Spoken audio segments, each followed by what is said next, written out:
ปลาโถแกงเห็ดปวกเนาะยั่วๆเลยแกงเห็ดปวกมันใส่กินสมใจอ่ะ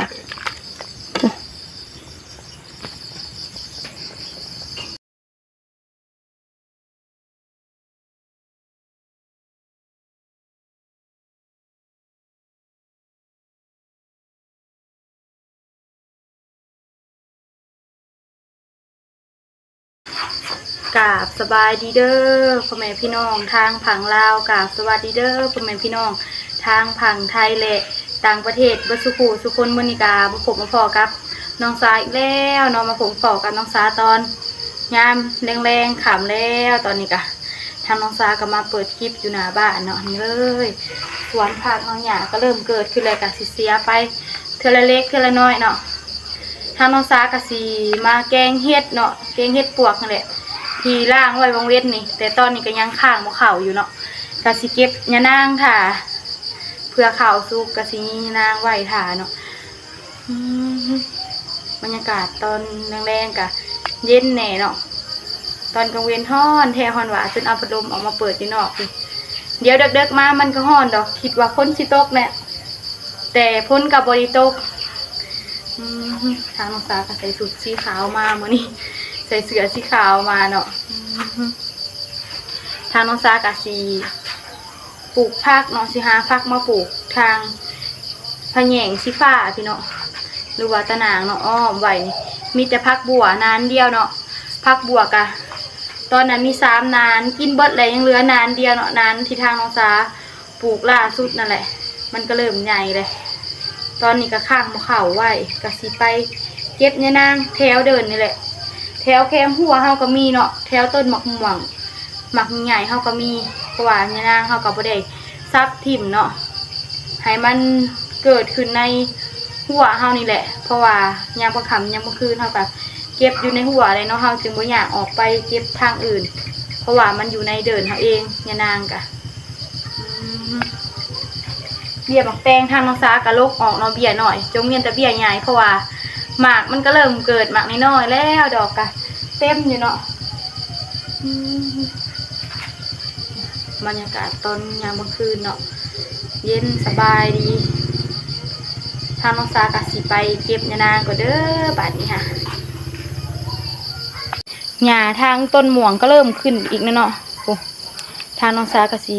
ปาดกวดไปเทื่อเล็กเทื่อน้อยนี่เลยยะนางเป็นผุ่มอยู่เนาะทางน้องสากะสิไป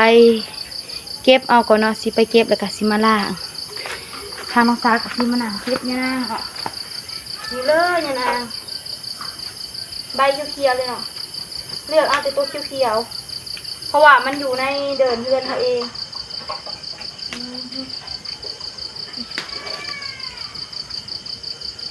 ตัวใดมันอ่อนเท่ากับป้าไว้ให้มันแก่เอากะเอาไว้ใส่บัตรหนามีนางเกี้ยวเลยเนาะมีนางเป็นกลุ่มอยู่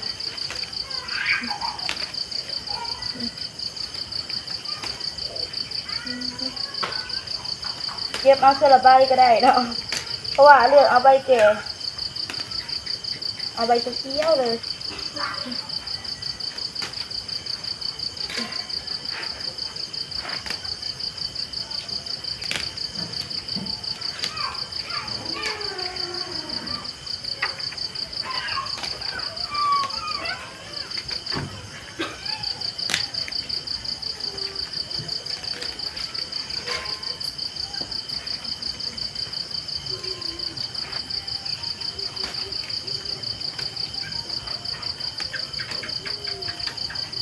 อันไหนมันเขียวมันยังขักเอามันเขียวค่ะขาเขามีมันก็เขาก็จะเอาลายนี่มาจากหน่อยเก็บเอาแต่บ่อนเดียวนี่ก็พอละ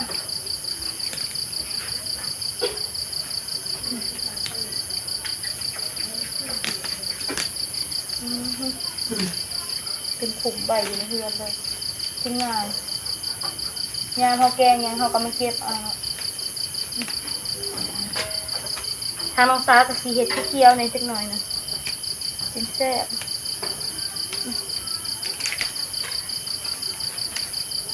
เก็บเทื่อละใบอาจสิโดนแน่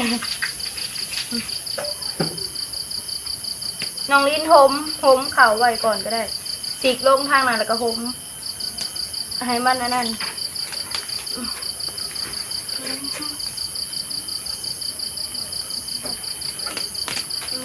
นี่เลยเนาะได้ร้ายแล้วพ่ออะไรสันนี่กะพอแล้วแบบนี้กะหมอทางน้องสากระล่างเฮ็ดใส่หมอปลาไหวเนาะวันนี้ทางน้องสากะสีไปเด็ดพักสไลด์แล้วก็พักติ้วเนาะแล้วก็พักนั่งตู่เด้อทางน้องสากะขึ้นมาหมดไม่ให้ใส่หรอกเด็ดก็ได้เดี๋ยวมันจะไปเบิกงานในอันนั้นก็ได้ให้ข้าวซอยบะข้าวนี้มาซอยนี่ไม่เก่านะให้น้องลินไปเผาหน้าน้องลินเนาะข้าวคือว่าให้ซองไอ้ชมเนี่ย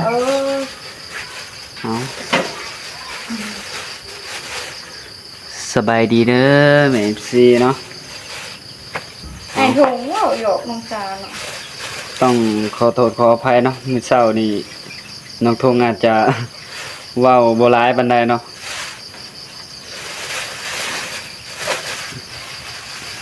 ผักสลัดใส่บุเบิดยามันขมใส่เครื่องเดียวเนาะแม่ห้าน้องซากะมาหายปลาใส่ตัวใดก่อนดิเนาะบันใส่ตัวมันเข้มนี่แซ่บอันนี้เอาไว้ว่ามาเลยหิวข้าวเลยนี่เลยเนาะเฮาแบ่งไว้นี่อันนี้ก็สิเป็นผักติ้วเนาะมาจากบ้านน้องซานี่เลยเนาะใส่ซ้ำนี่ก็พอแหละ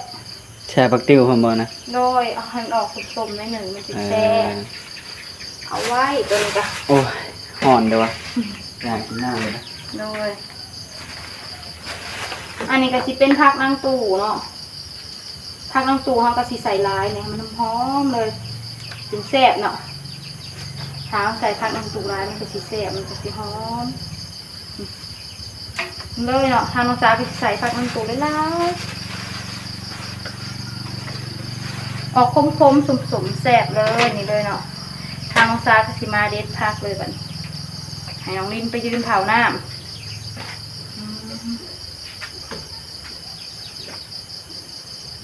สีแกงสูน้องลิ้นกับไม้ทุ่มเฮาหูดเอานี่เลยเนาะผักเฮากับมีพร้อมครบสุดเลยเนาะมีผักสไลด์แล้วก็มีอันนี้เนาะมีผักติ้วแล้วก็ผักนั่งตู่เนาะ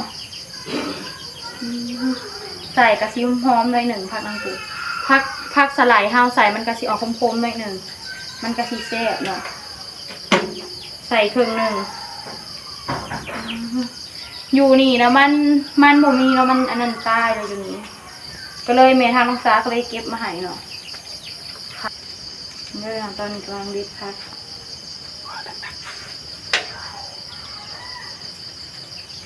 เขาเด็ดผักสไลด์เขาหูดเอาแบบนี้เลยเนาะถ่าเด็ดเทือละอันมันกระโดนเขาหูดเอาแบบนี้เลยหูดใส่บ่ใส่แกงบ่ไม่เห็นเขาต้องเอาใส่ตอนเผ็ดสุกแล้วเขาจะมาใส่ถ้าเขาใส่ก่อนแล้วมันสีขมเกินไปมันก็สิบ่แซ่บถ้าให้เฮ็ดสุกบดจึงเอาผักติ้วลงก็ได้ให้มันสมๆนิดนึงได้น้ำได้แล้วป่ะน้องลินเบิ่งพดเข่านะนี่เลยเนาะเดี๋ยวสิให้น้องลินเพิ่นเบิ่งทางน้องสาแกงเนาะ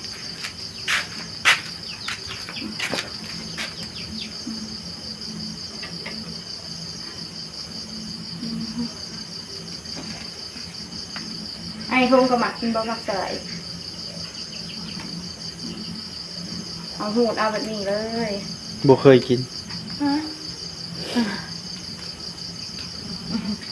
ข่อยบ่ได้กินหมากเลยข่อยกินแต่ผักเขาบ่ได้เคยกินหมากบ่เคยกินใบมันน่ะเคยกินแต่หมากมันข่อยบ่เคยกินใบข่อยผัดบ่เคยกินหมากเขาย่านมันหมากย่านหมากมันขมหมากมันบางหมากมันสุกกับหวานมีแต่บ่อายคนเดียวได้กินบางสิเคยกินตอนมันสุกเนาะ หวาน นี่เลยน้องทำน้องสาวก็สิมาเด็ดผักติ้วเด็ดเอาเนาะ ยังไงว่าแบบบางทีเราจะแกล้งใส่เขียด ช่วงนี้ก็ทางทุ่งก็บ่ได้ไปใช้แน่เนาะก็พอดีมื้ออื่นนี่สิไปหาเฮ็ดก่อนเพราะว่าทางทุ่งมามื้อแรกก็เข้าป่าแถวเฮือนนี่แหละ แต่ก็บ่มีเนาะจักเพิ่นหาแถวใดเนาะเพิ่นได้เฮ็ดพ่อแม่พี่น้องเอ้ยก็สิไปหาเฮ็ดก่อน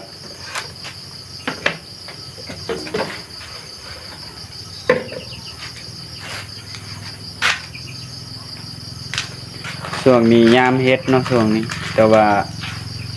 มันยังบ่ค่อยออกหลายปานใดยามเฮ็ดก็ได้ ผักติ้วเขาใส่เป็นก้อน ถ้าบ่ได้เฮ็ดเวียกก็ทางทุ่งก็สิตั้งใจเฮ็ดคลิปเนาะ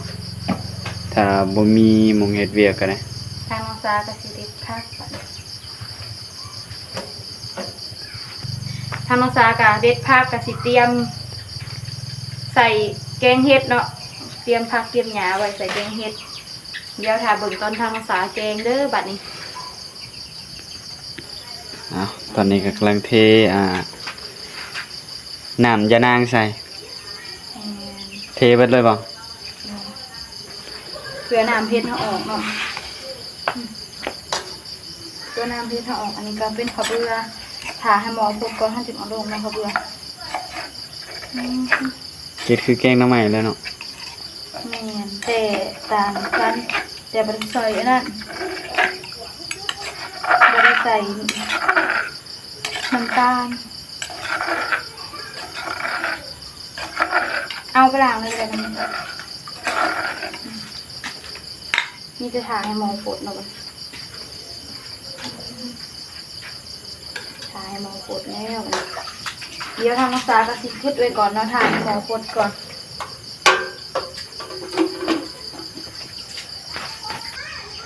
เอาบาดนี่หมอผดเรียบร้อยเนาะ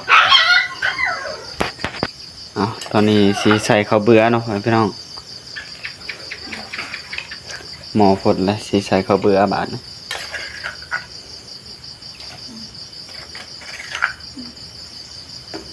ไปล้างเลยปะนี่เอาไปวอมไว้เดิมน้ำกระลายเนาะทำน้ำตาลหมักสดน้ำเลย เอาน้ำลายนี่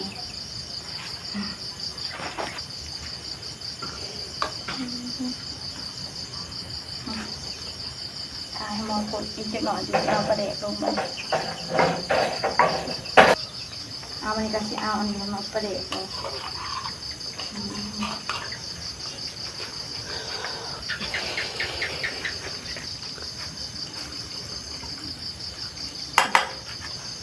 ใส่เข้มข้นเลยแล้วก็ใส่แตงโมเราไปเลยบอพอประเดกถ้าเป็นเกลือเกลือเนาะแกงให้มันออกกลิ่นประเดกไปนั่นเป็นน้ำลง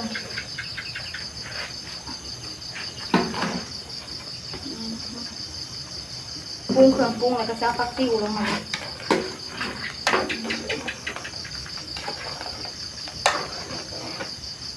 เอาฟักติ้วลงก่อนหมูเนาะเลยฟักติ้วเลยกะต่อผักสไลด์เนาะผักนางตู่ตามท่าเลยผักตู่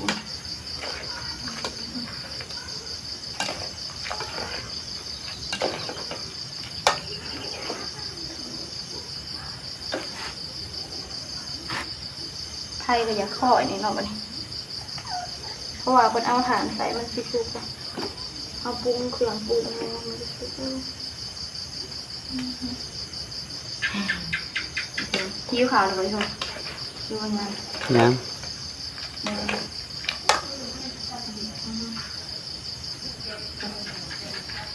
ปลาแกงเห็ดปวกเนาะน้ำเข้มข้นเลยเนาะเข้มข้นน้ำปลาแดกเนาะทางซาหมักใส่ปลาแดกลายแกงเห็ดปวกดอกข้าวเราไปตัดเดี๋ยวเราพอดีใส่พอดีนี่เนาะ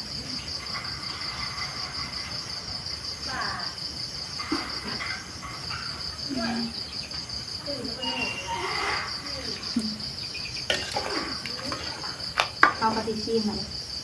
เอาเป็นยังไงเราพอยังเอากระติซี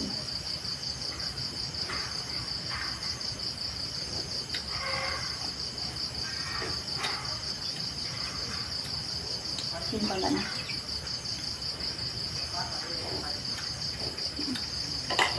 เอาหัวเลยอยากต้มเอาถ้าว่าสิตื่นเกลือแล้วพอไปเด็ดมันจะพอตื่นเกลือลงไปแล้วก็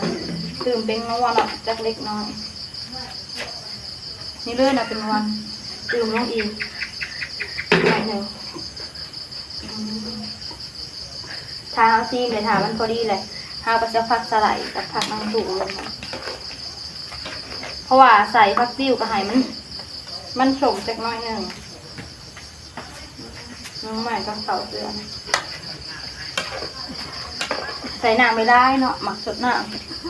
แกงสดหนัง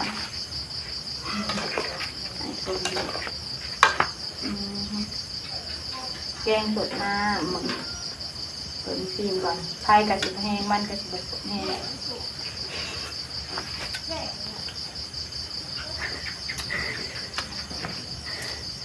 จะซีมก่อนแล้วกันบ่พอเนี่ย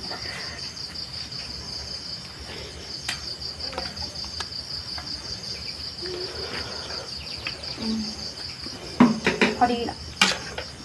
แสบละไอ้ตรงนี้อ่ะ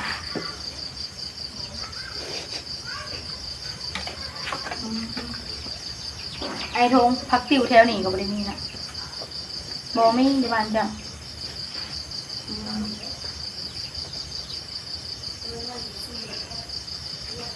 ค่ะให้มอโคตเนาะไม่ทำจะพักสไลด์ลงไปหน่อย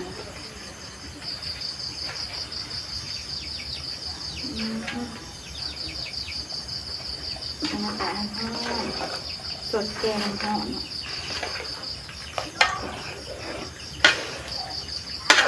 ทางซากะทิซีมหน้ามันน่าจะหน่อย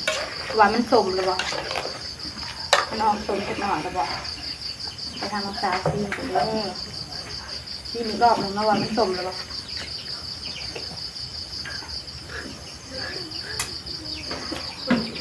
แสบนะ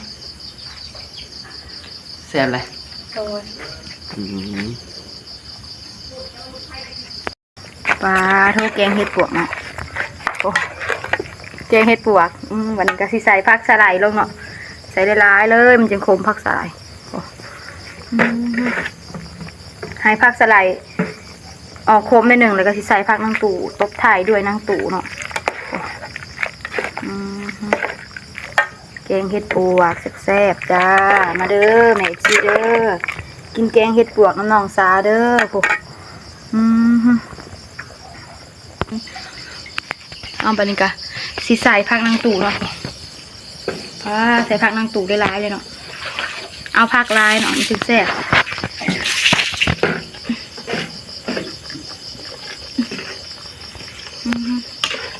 ย่อไปเปิดกระโตกเลยนี่เอาลงมาเบิ่งไกลๆเลยไอ้โทโอ้เอาลงมาเบิ่งไกลๆเลยปลาโทแกงเห็ดปวกเนาะทางสาหมักแห้งแกงเห็ดปวกนี่เลยเนาะ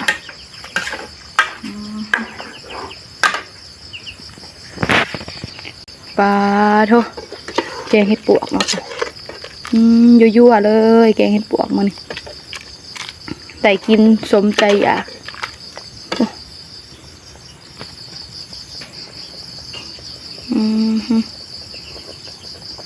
มีแต่ดอกกินจูเลยเนาะทางน้องสากระสิโปงก่อนเด้อสบายดีน้องลีนสบายดีไหนซีกินข้าวนั่นไหนกับแกงเห็ดปวกนะมาเด้อกินข้าวกันเด้อมาเด้อแม่ซีบอสุขุสุคนมากินแกงเห็ดปวกมันห่อนเลยจ้าเถอะซีมดูเป็นอะไรซีมือ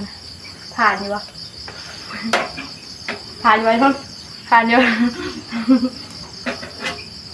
คมปะคมไปหนึ่งเนาะนี่เลยเนาะพักสไลด์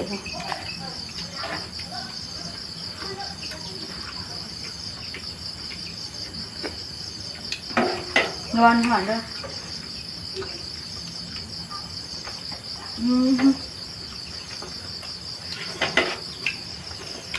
แซ่บแห้งเนาะโดนได้กินเถื่อ ปีนี้ฮาก็ได้กินเนาะครั้งแรกเลยนี่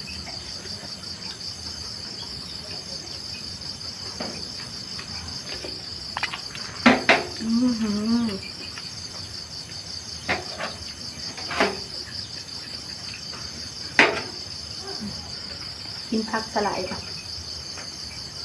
ขออนุญาตใส่มือยุบผักสไลด์ใส่กับไอ้ปัว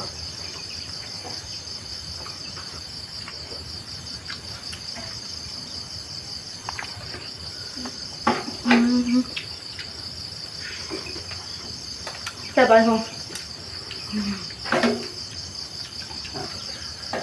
ใส่บอลหงเอาไม่นี่ดอกอย่าง จริงเหรอ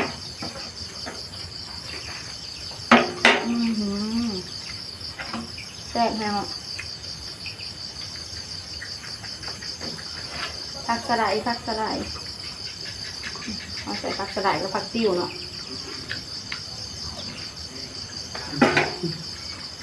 เคยได้ยำใบผักตูบ ใส่มา อีตูบ ไอ้ทงสงสัยจะกินแซ่บแมงเนาะแซ่บเป็นน้องลินแซ่บครั้งแรกน้องลินเนาะกินปีนครั้งแรกเลย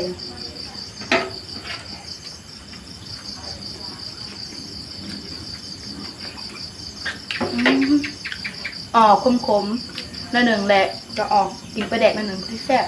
ปีหนึ่งได้กินเท่านึงเนาะแซ่บ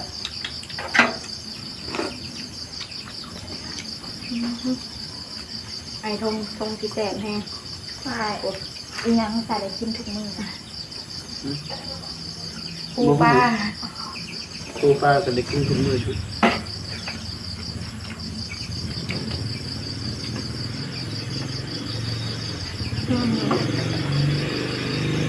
โดดกินน้ำกันอยู่ยังมาถามว่ายังกินทุกมื้อ พักเท่าไหร่ก่อน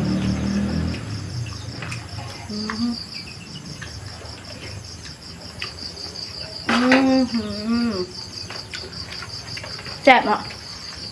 ผู้ไอ้ทงกับน้องลินเพิ่นกินแซ่บแฮงผู้กินแซ่บแห้งเนาะทางน้องสากับสิบคอโตลากินข้าวกันเด้อ บาดนี้เนาะทางน้องทงก็สิได้จบคลิปเนาะพ่อพี่น้องเพราะว่าตอนนี้น้องสากำลังกินข้าวอยู่เนาะบาดนี้เนาะก็พากันกินข้าวอิ่มแล้วเนาะทางน้องทงน่ะกินอิ่มแล้วยังเหลือแต่น้องสาเพิ่นยังบ่อิ่มเนาะทางน้องทงก็เลยสิมาจบคลิปแทนน้องสาเพิ่นเนาะพ่อพี่น้องโดยก็ขอบคุณเนาะทาง FC ทุกผู้ทุกคนเนาะที่เบิ่งคลิปของน้องทง